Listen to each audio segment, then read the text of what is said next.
What is going on, beautiful people? Got a question for you. Is this a 9 or a 6? 6, 9. Which is it? Some people would have you believe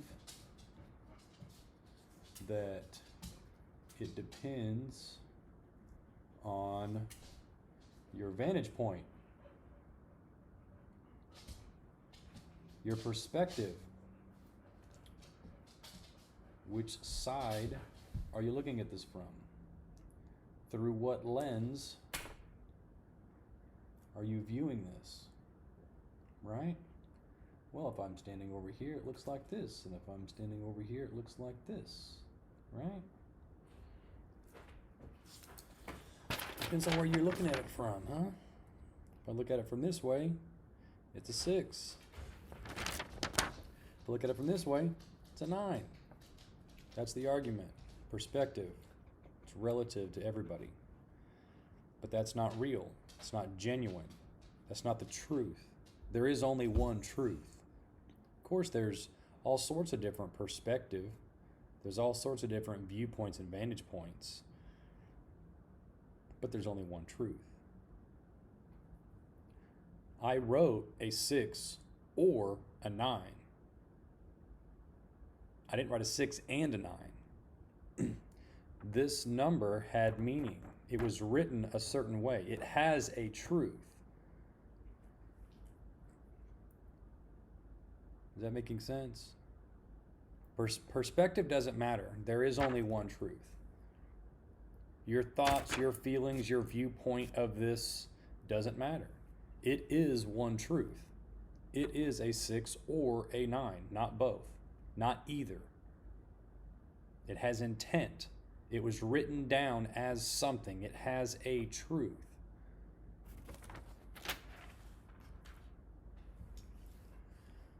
So,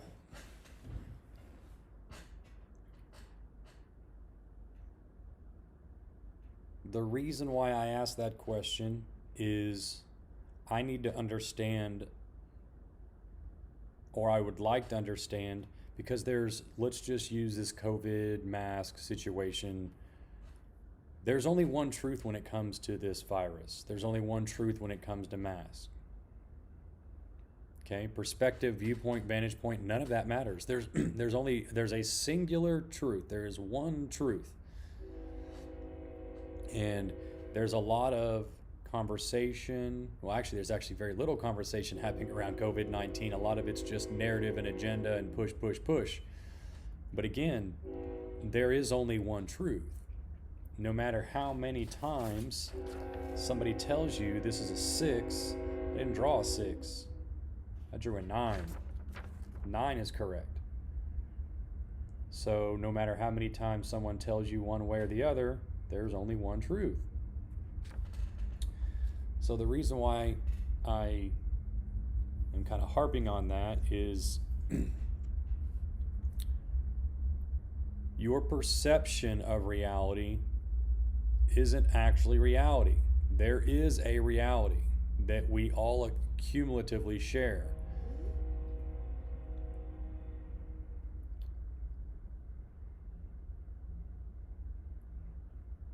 Trying to figure out how to segue into this.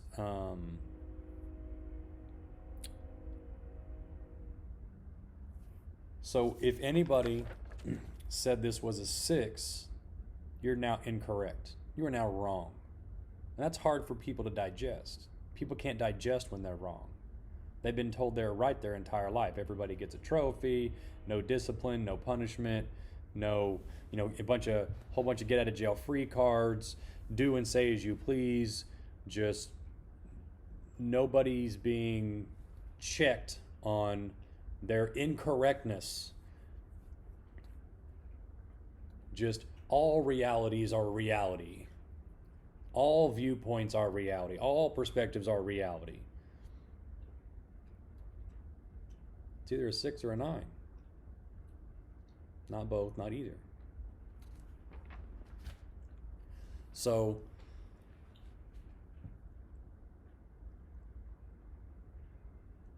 have you ever been wrong before?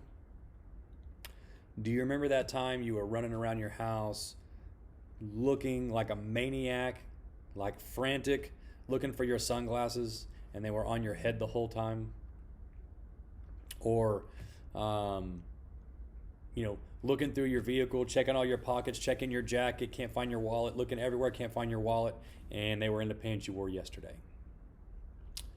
Or you tear your house apart looking for your keys, but they were right there on the dresser right where you left them the night before. You're just wrong. But you were 100% certain that your glasses were missing.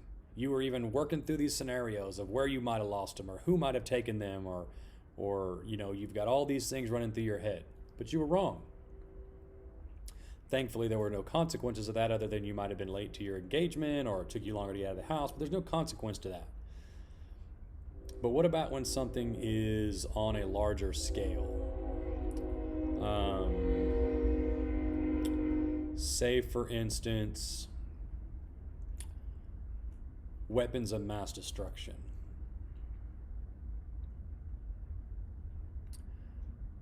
We were led to believe something that wasn't real.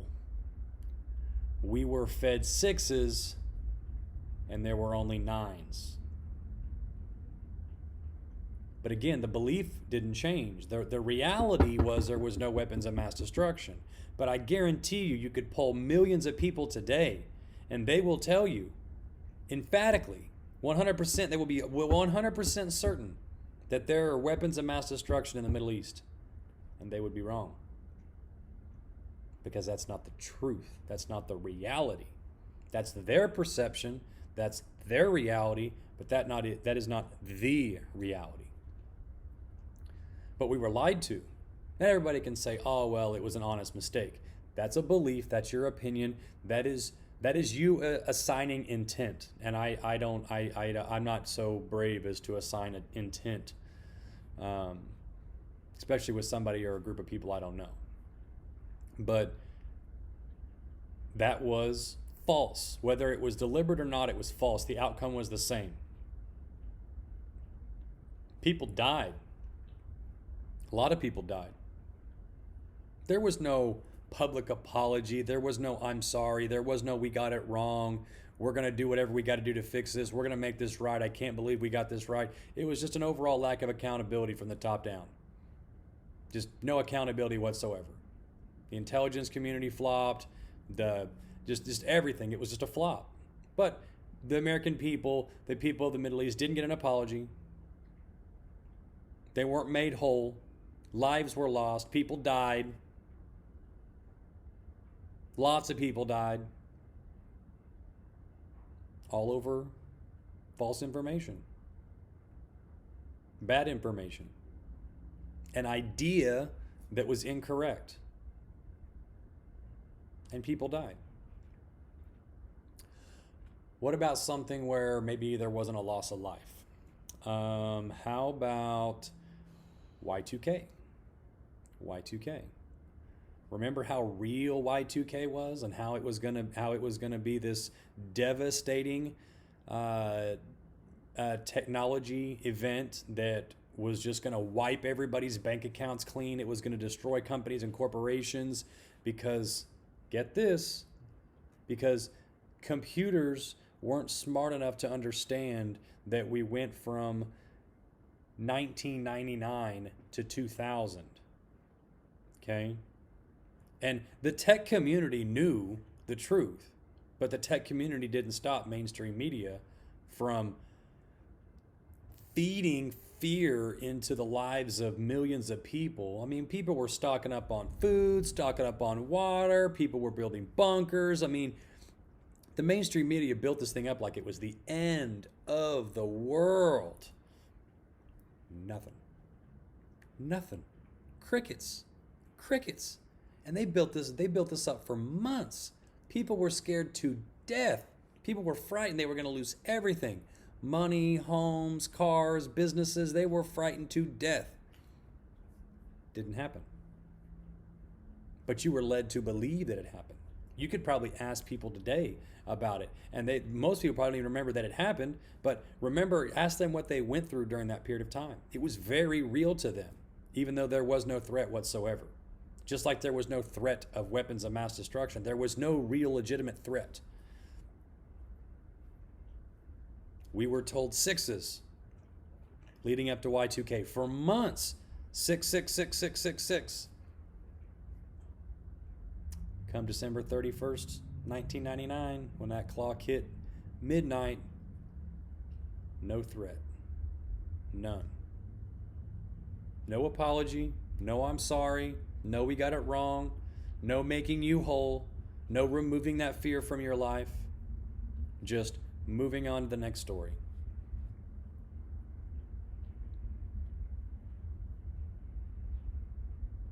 What about what's another time we were overconfidently incorrect?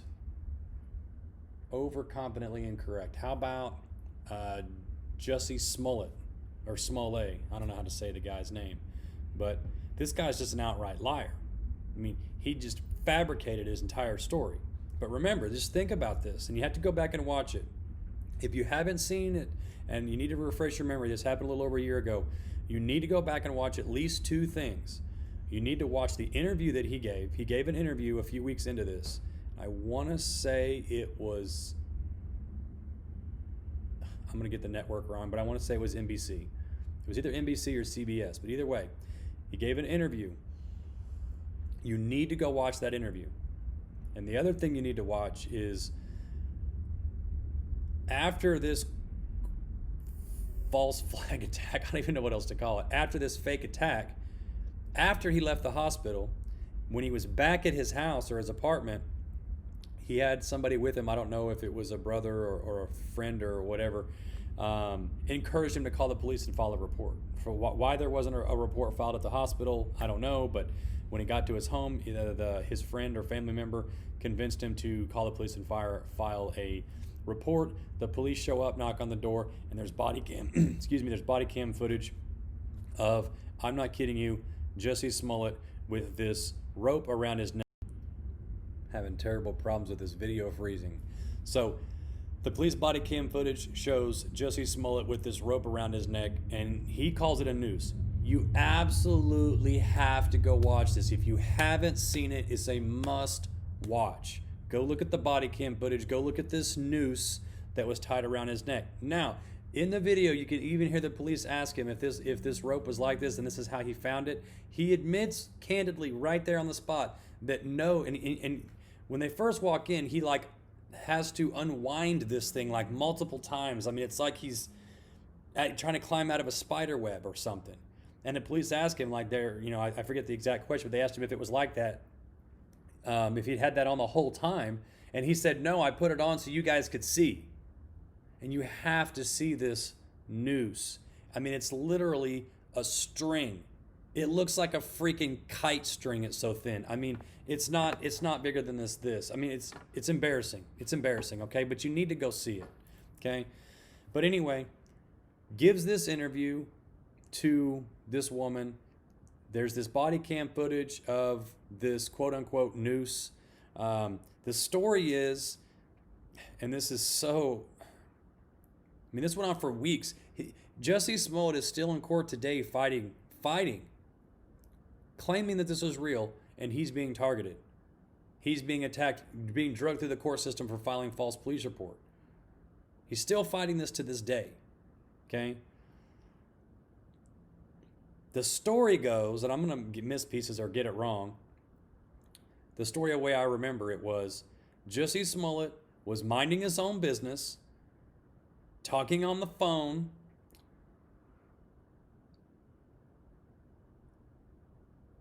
walking down the street in Chicago, and two random white racist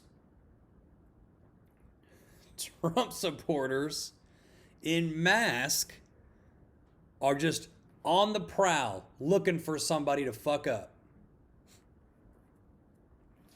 They just happened to bump into Jussie Smollett where he claims they are carrying this noose around the streets of Chicago. Again, this is two white guys walking down the streets of Chicago with masks on, carrying rope. They said they threw bleach on him. I forget. I mean, you would not believe the list of things that Jussie Smollett said happened to him that night. And when you start like, so these two guys are just walking down the street in Chicago and they were wearing masks. That's unusual. And they were carrying string. Well, that's unusual. And they were carrying bleach. Well, that's unusual. I mean, you just start putting all this together and it just gets so bizarre. And guess what? It was a lie. We believed it. We were told this was a real story. This really happened. The mainstream media fed it to us. Look at what's going on. Look what's happening to the black community. And then come to find out, he paid two guys to beat him up, and it was two black dudes from Africa. You can't make this stuff up. The real story you can't make up. The fake story is easy to make up. The real story is just too bizarre to be fake. But again, we're 100% convinced that this happened to this man. That he was a victim of a hate crime. That's what it was sold to us. There's racist white guys roaming the streets of Chicago looking for black targets. I mean, you must go watch the video. But anyway, I'm getting too far sidetracked on this one topic. But again, false narrative, fake information, hours and hours and hours of 24-hour news cycle beating people over the head. And I guarantee you that leaves a mark on people. Even when it turns out to not be true, that leaves a mark on people. People think that there's people roaming the streets looking for targets, looking for victims. White people out there targeting black people. People think that's a real thing because of stories like this. If white people were out there targeting black people would have to pay other black people to stage these things. Look in the news at these fake racist instances that have happened recently. It happened in Texas where a student wrote racist notes and left them on his own car. This happened on the West Coast where a politician sent himself fake hate mail. I mean, this is happening all over the place. And again, if racism's so systemic in this country, and if it's just so overt and obvious, why are people faking it? Why are people making it up? If it's everywhere, we shouldn't have to look for it. We shouldn't have to pretend. I'm getting sidetracked on another topic. We're going to go back to thinking something and not knowing something and what's reality, okay? So this Jussie Smollett character lied, created a false narrative and a false belief, and it was not true. He sold you sixes, and it wasn't a 6, it was a 9. He lied to you. But that domino effect still happened, a people's psyche. People are still messed up from weapons of mass destruction. That screwed people up permanently. Got another one. Duke Lacrosse. Anybody that's not familiar with the Duke Lacrosse rape allegation, there was a story that the Duke Lacrosse, part of their lacrosse team, raped a girl, gang raped a girl. This was in the media for weeks and months. I mean, they canceled this Duke Lacrosse season. They canceled the team. They took them off the field. I mean, people were boycotting Duke. I mean, it was a big deal. Months and months and months. And then sure enough, it's not real. She lied. She recanted her story. It wasn't true. She made it all up. She made it up. But again, the damage is done. People now think that college campuses are dangerous for women. College, athletes are dangerous. Athletes are monsters. Athletes are rapists. You can't undo this damage that's already been done when the mainstream media beats people over the head for hours and days and weeks and months. And then whenever the story's found out to not be true, it's a 30 seconds of, oh, Jussie Smollett, case dropped. He lied. The allegations in Duke Lacrosse turn out to be false allegations. Next story, moving on. The damage is already done. And again, Going back to being overly confident. We were overly confident that Duke Lacrosse was due to put some people in prison.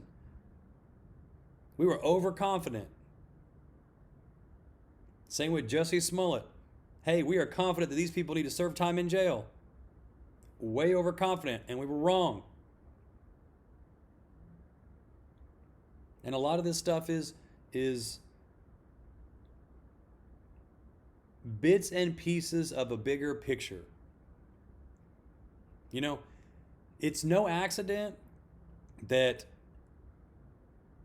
the justice system and courts of law don't allow news articles to be used as facts in a court case, in a criminal court case or a civil court case. They don't say, hey, here's this CNN news article, Exhibit A. They don't do that. Why? Because it's not fact-based. It's not reality-based. It's not truth-based. It's not. Because as soon as the reporters, because that's all they claim to be, we're just reporters, we're just reporting the news. They hide behind that. They don't care about the truth. They don't care about reality. They care about making sure that their face and name is prevalent and that their ideas and their agenda is getting pushed on the public. They don't care about the means. They care about the result. They want division in this country between men and women. They want division in this country between white and black. They want division in this country between people that have money and don't have money. They want division between employees and businesses. They want division. I mean, we don't need one 24-hour news station, much less 8 or 10 or how many ever we do have.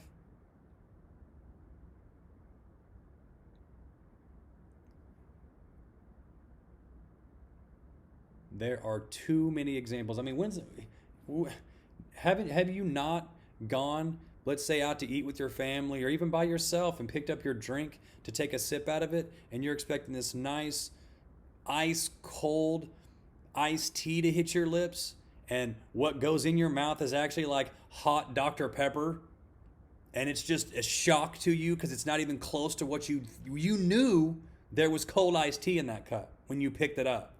You knew there was cold iced tea in that cup when you hit the straw. But you got a mouthful of hot Dr. Pepper, right?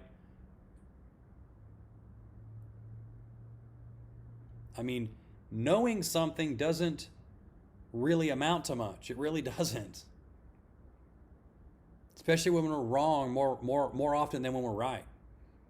So my question about this COVID-19 thing is that, has any of this been necessary? Any of this been necessary? Are we going to get to a point where the media's got to back off this story? And all of this was completely pointless? And all of these measures were nonsense? Are we going to find out that these numbers have been fudged? Because there's stories all over the country that these numbers are wrong. Everywhere I look. And maybe you can say that's why. Maybe that's why I'm fighting them, is because I'm looking for them. But I am looking for them. I am looking for inconsistencies in the story. I am looking for the narrative to change. So at what point do we cross a threshold of truth on this COVID thing? Because right now there's too many perspectives. There's too many people from coming at this thing from too many different angles. But at the end of the day, there's only one truth. There is only one truth.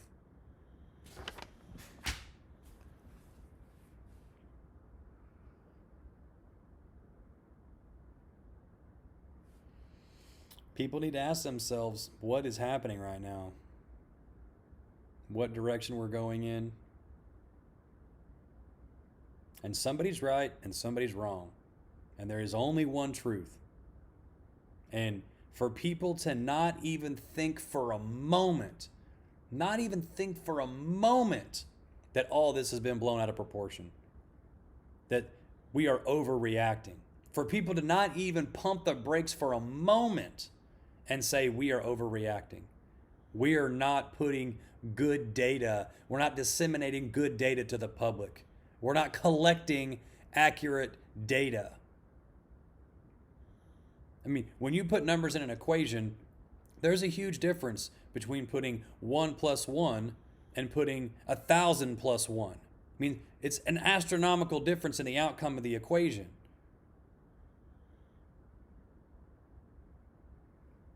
So think of what it would have been like if Y2K would have got no media coverage. Think of what it would have been like if there was no outrage from the public, if the mainstream media hadn't covered weapons of mass destruction. So if weapons of mass destruction wasn't disseminated through the media to the masses, there would have been no support, none, for that war. There would have been no public support for that war. There would have been no Y2K nonsense.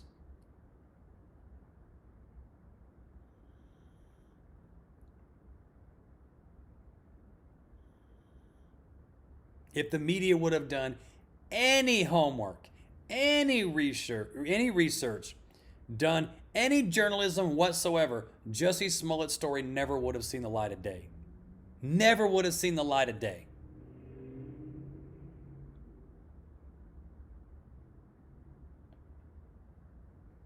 I mean, what happens if COVID-19 never hits mainstream media? Where are we if COVID-19 never hits mainstream media?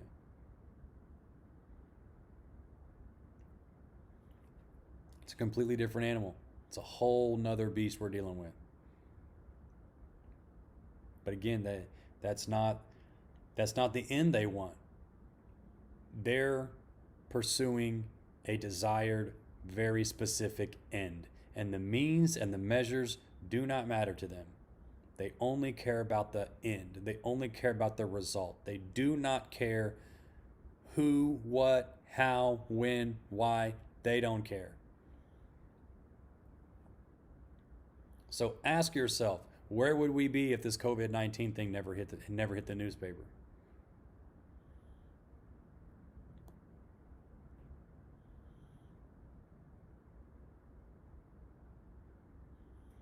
Remember, the mainstream media does not deal in facts. They do not deal in truth. They deal in fake outrage from varying perspectives. They're panic pimps. They're panic pimps. They're propaganda pushers. They're using your perspective as a weapon against you because they know if they tell you that this 9 is a 6, then they got you. They got you. That's all there is to it. All right. That's enough of this nonsense. I'll talk to y'all later. Bye. Love you.